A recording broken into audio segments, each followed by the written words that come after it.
Praise lord my dear friends. ఈ రాత్రికాల సమయంలో యేసు ప్రభు మనకిస్తున్న వాగ్దానము మత్తయి సువార్త 19వ అధ్యాయం 24వ వచనం.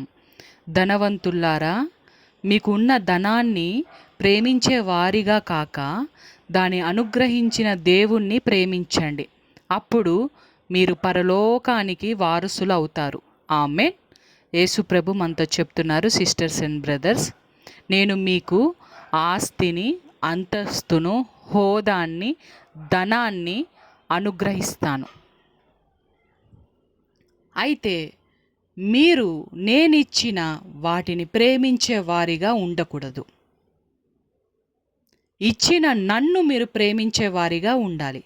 అప్పుడు నా యొక్క రాజ్యానికి మీరు వారసులు అవుతారు. అలా కాకుండా మీరు నేనిచ్చిన ధనాన్ని, ఆస్తిని, అంతస్తును ప్రేమించే వారిగా మీరు ఉంటే ఒంటైన సూది రంధ్రములో ఈజీగా వెళ్తుంది.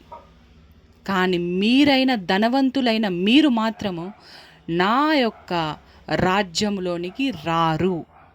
కాబట్టి ధనవంతులైన మీరు ధనాన్ని ప్రేమించకుండా నన్ను ప్రేమించే వారిగా ఉండండి. పరలోక రాజ్యాన్ని స్వతంత్రించుకోండి అని దేవుడు మనతో చెప్తున్నారు. దేవుని కృతజ్ఞతాస్తుతులు. యేసు శక్తిగల నామంలో ఆమేన్.